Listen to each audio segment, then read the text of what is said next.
Hello, my friend. Welcome to Origins. My name's Don Chapman, and I'm your host. Origins is a forum where we use the evidence of science to validate the truth of creation. We have with us today one of my very favorite guests, Dr. David Menton. For 34 years, he was a professor at the medical school at Washington University. Today, you're going to teach us. Now, we did a previous show. We're talking about the breath of life and how life is in the blood. We did a show on the lungs, we did a show on blood, and now we're going to talk about blood vessels in the heart to kind of complete the cycle. Is that right? Yep, we need to have the plumbing. That's right. Need to have the plumbing to get the blood out there where it's going to do its work, to get out to the big toe and to the liver and the spleen, all the places it has to go. Some gets to my brain.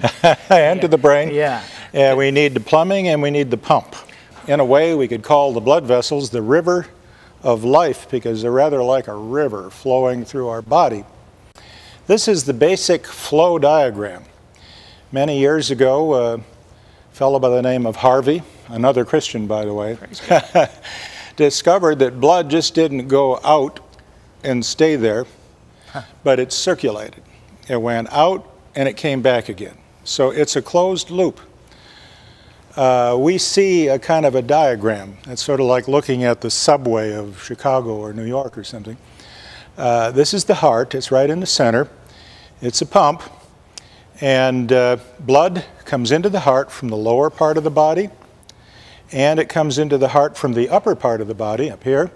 The blue is the blood coming back. Right. It's blue because it has lost its oxygen. Okay. Blood tends to look red when it has oxygen in it, and it looks blue like venous blood when the oxygen has been expended or used. Okay.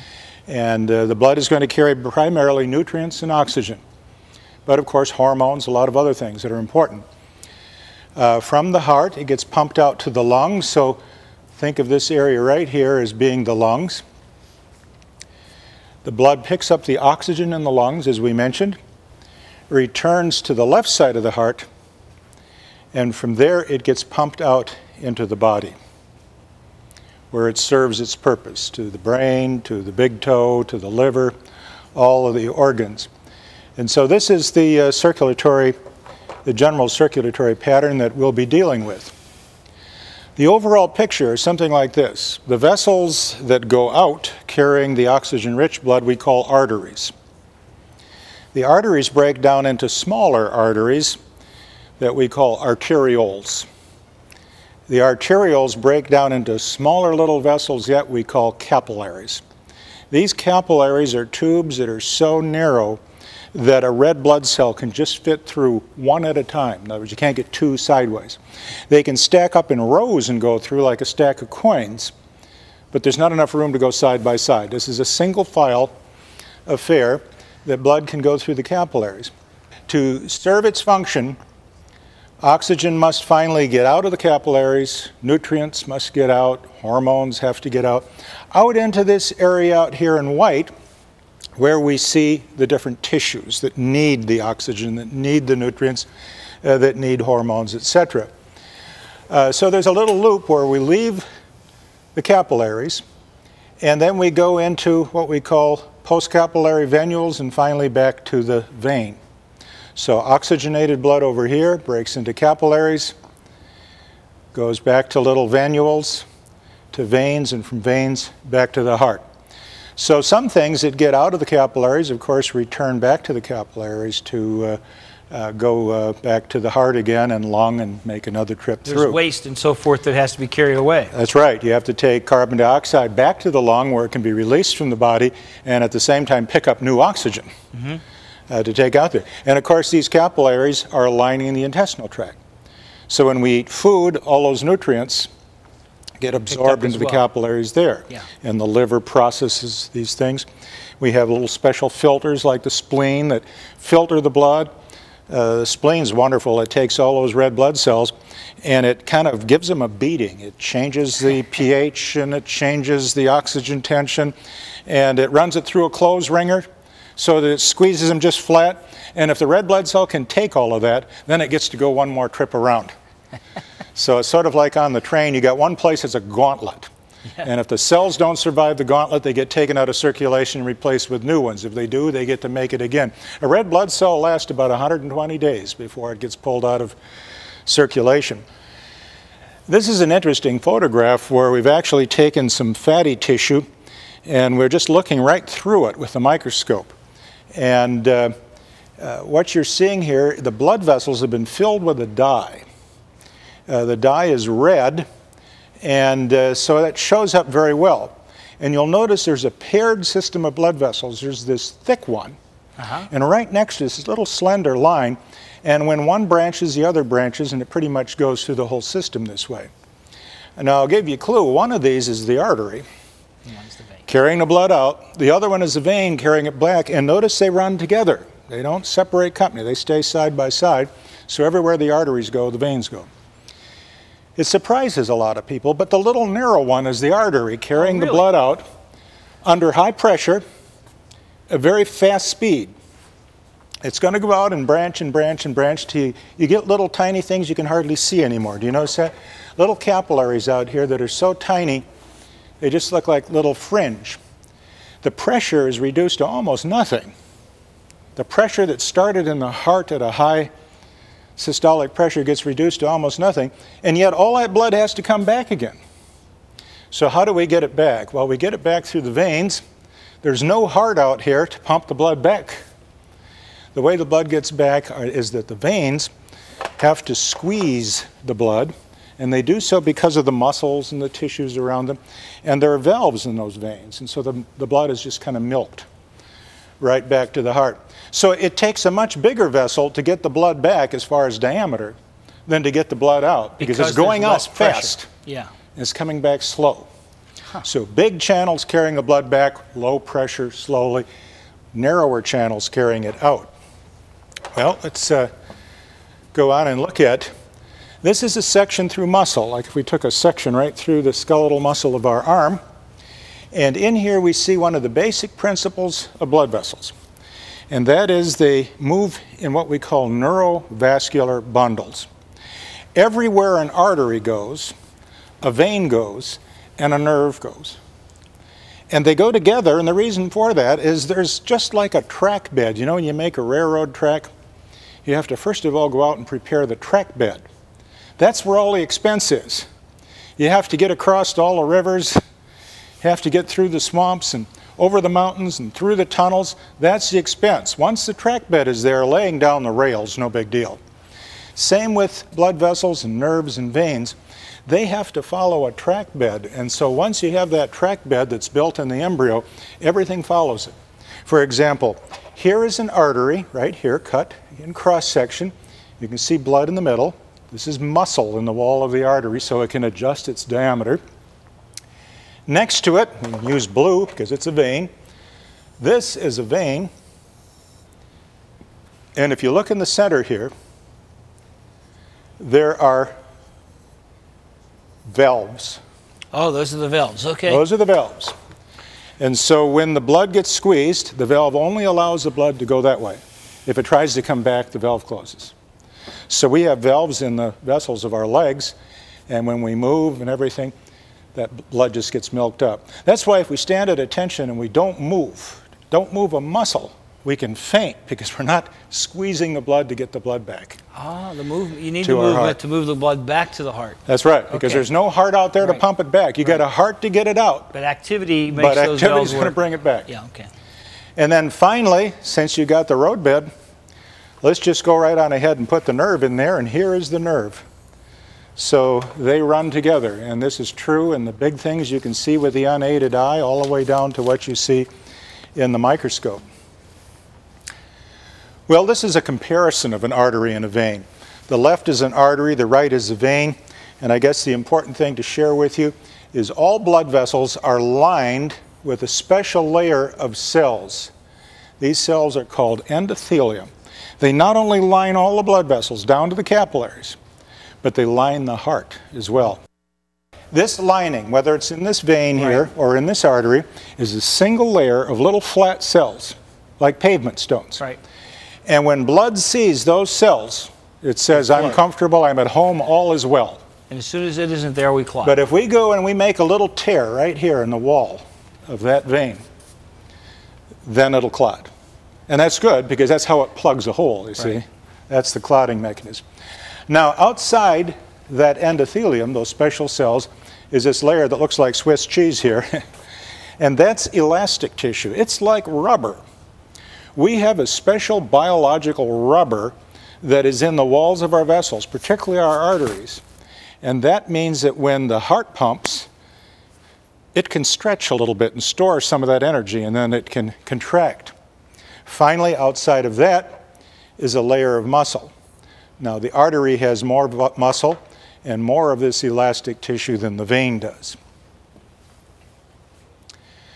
This is a photograph of an artery going through the tissue, and we've stained that elastic tissue that's like rubber. We've stained it black, and we see that there is some of this material lining near the endothelium of the artery, and there's another layer outside the muscle. And these two layers work in concert to make the artery nice and stretchy.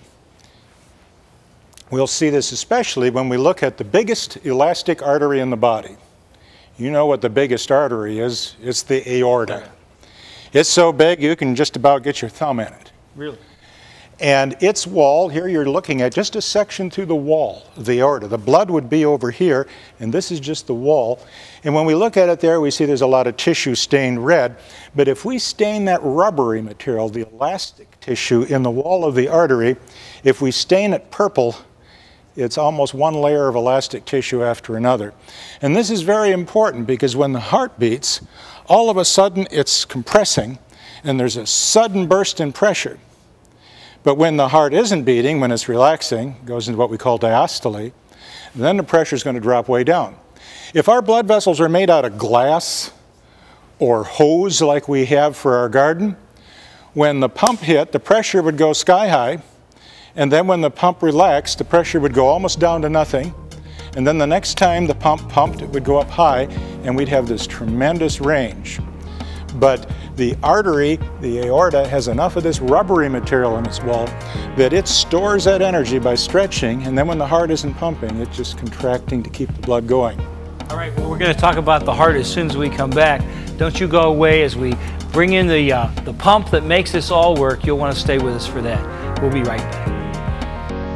Creation versus evolution. You weigh the evidence. Honeybee technology. What's the buzz about? Honeybees fly with incredible agility that's the envy of stunt pilots. Their navigation software is packed into a brain the size of a sesame seed. Bees have airspeed gauges, gyroscopes, a sophisticated compass, UV sensors to track the horizon, and 2 compound eyes, each with 7,000 sub-eyes. Scientists have yet to design or build anything remotely comparable. Can the honeybee really be a product of random chance processes?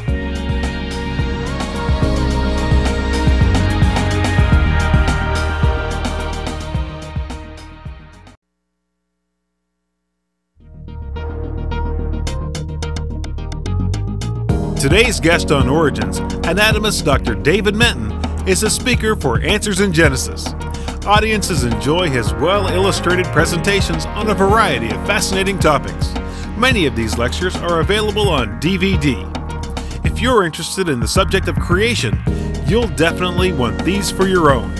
Orders are being taken at 800-778-3390. You can also write to Answers in Genesis, P.O. Box 510, Hebron, Kentucky 41048. Or visit the website at www.answersingenesis.org. We're back from our break with Dr. David Menton. We've left Dr. Menton up at the board. We're anxious for you to share for us about how the heart works. Okay, well, let's just take a look at the nature of the problem here. This is a 4-week human embryo, obviously stillborn. It shows that death can come into the world even at this early age. The fingers haven't developed, or the toes, or anything yet. The 2 organs that develop early and become quite large is the brain, which of course we see up here, and the spinal cord, which is growing. In fact, it's growing so fast, the spinal cord is growing beyond the body. And then the heart. We call it the cardiac prominence, and you can see why, because it's huge. That's the heart. This heart needs to be functional right from the beginning. Well, you saw that cardiac prominence, and this is how it works. The heart buds out, and it buds into a sac. You notice this kind of big empty sac, and this little bud is the heart. Right. And the heart gets bigger and bigger until it fills that sac. And this space that you see in white is completely eliminated then. Mm-hmm. And left behind is a layer of lubricant. So that when the heart is beating, if it were not for this cardiac sac that's around it, we call it the pericardial sac, the heart would develop friction. One only has to rub the fist against the hand for just a little while and feel how much heat is generated. If we didn't have that lubricated sac, our body core temperature would very, very quickly reach a point that would be fatal. Wow. And so something as simple as a lubricated sac around the heart is essential for our very existence. That's amazing. I guess when an evolutionist sees something like this, they say, whew, an incredible stroke of dumb luck there that we got that, huh? Well, this is the way the heart looks. If we open up the chest, and the heart resides right here in the center. The lungs are on either side. The lungs are in their sac too. Right. And this white, glistening, tough bag is that pericardial sac wrapped around the heart. So we're not looking at the heart, we're looking at the sac that the heart comes in. I think the thing that amazed me most as I began to study the heart is that in a sense, we have two hearts. Oh, really? We have two pumps. We have the right side of the heart and the left side. We have the right in blue and the left in red. That's as it fits in our body, left here, right here. And the right side is designed to pump the blood that goes to the lungs. Okay. And the left side is designed to pump the blood that goes to the body. Now think about this. If the right side sent the blood to the lungs, back to the heart, to the lungs, back to the heart, and the left side sent the blood to the body, back to the heart, to the body, back to the heart, that wouldn't accomplish very much, would it? Because you'd never get the blood to the lungs. When the heart develops, to me this is just mind-boggling. When it develops, there's a spiral it develops in the initial plumbing coming out of the heart that crosses the pipes. And when you have the pipes crisscrossed, as you see them here, look what happens. Blood returns from the body to the right side of the heart. It gets pumped out to the lung over here. From the lung, it goes back to the left side of the heart, not the right, to the left. From the left, it goes out to the body, to the lungs, or to the left side, right side of the heart, out to the lungs, to the left side of the heart, out to the body. You see, it keeps crisscrossing. It's amazing. And that crisscross is essential. Sometimes that doesn't develop, that crisscross, and it's called transposition of the great vessels, and it's a very, very serious congenital heart defect for children that have that. It has to be surgically corrected. Well, when we look at the heart, we see there's 4 chambers. On the right side of the heart, we have an upper and lower chamber. This is called the atrium and the ventricle. And the blood comes in from the head and the lower part of the body into the right atrium, goes down through a little trap door. You see this valve here? Yes, sir. That valve, the best way to think about it is think of these doors in a kitchen that swing both ways. Uh-huh. And it's very important that the doors swing into the big chamber, the ventricle, down, but it can't swing back up again. If it did, when the right side of the heart contracted to send the blood to the lungs, the blood would go right back to where it came from. You'd never get anywhere. Right, so this little valve has to open to let the blood in. But when the heart contracts, it has to close. Well, because it's a swinging door, what keeps it from just opening up and sending the blood back up to the atrium? Oh, I'm glad you asked. I'm glad you're going to tell me. This is almost too amazing to explain, but these valves that go between the atrium and the ventricle, that are the swinging door type valves, have little strings attached to them. Imagine if on that swinging kitchen door you had little ropes, and the ropes went to the other side of the room. So when the doors swung into the kitchen, that would put slack in the ropes and the air could come in, or the blood in this case. But when the kitchen starts to pump, that chamber pumps, the doors cannot swing out into the anteroom because the ropes stop it. One little problem. when the heart contracts, this chamber gets smaller. That puts slack in these little ropes that hold the valves and would allow the blood to go back into the atrium. But this is prevented by a little muscle whose whole function is to take the slack out of the little ropes that control What's that muscle called? the door. That's called a papillary muscle, and you know when you look inside of a heart, it looks like a little man in a parachute, and you got the parachute shroud lines coming down, and that goes to the leaves of the valve.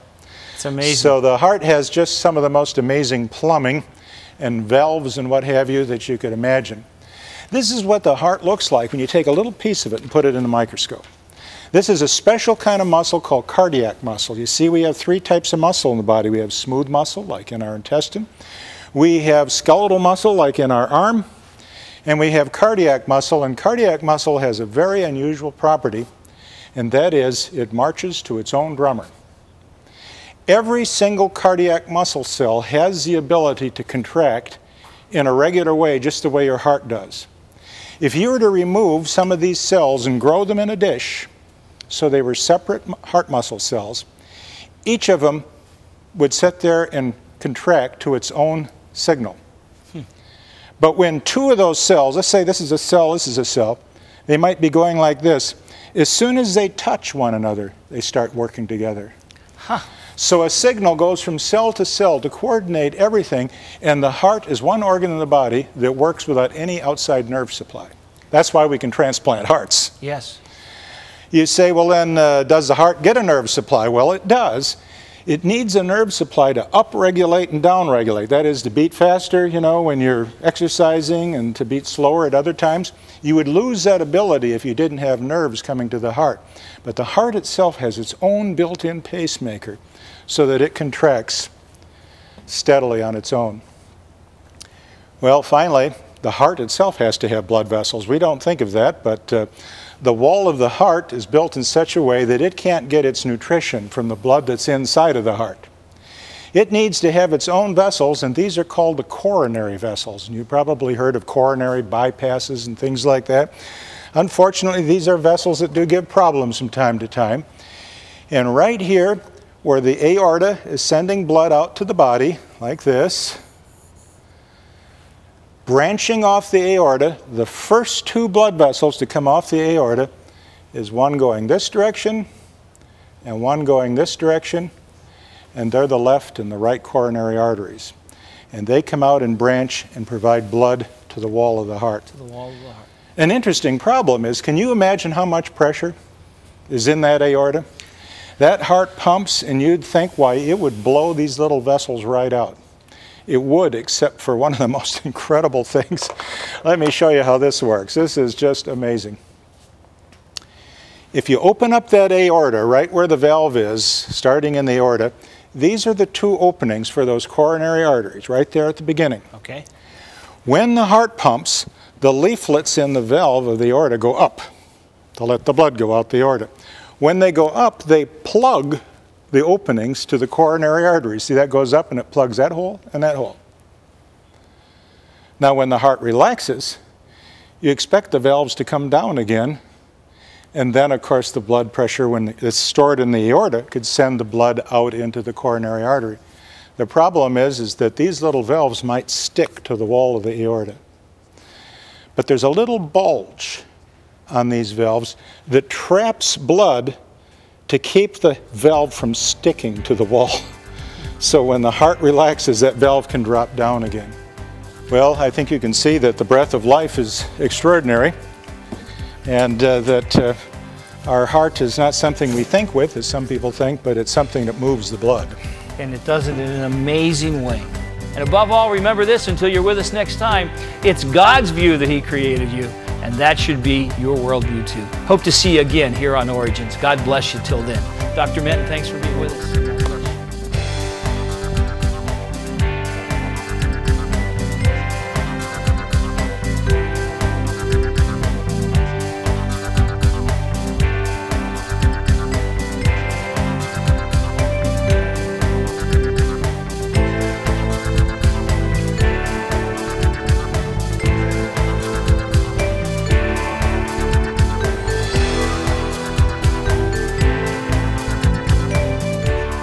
Thank you for watching this edition of Origins. If you'd like a copy of the PowerPoint information presented today, you can download a PDF file of program number 811 from our website at www.originstv.org. Or for a DVD of this series, send a $12 donation to cover shipping and handling and write to Origins Program, number 811, Cornerstone Television, Wall, Pennsylvania 15148.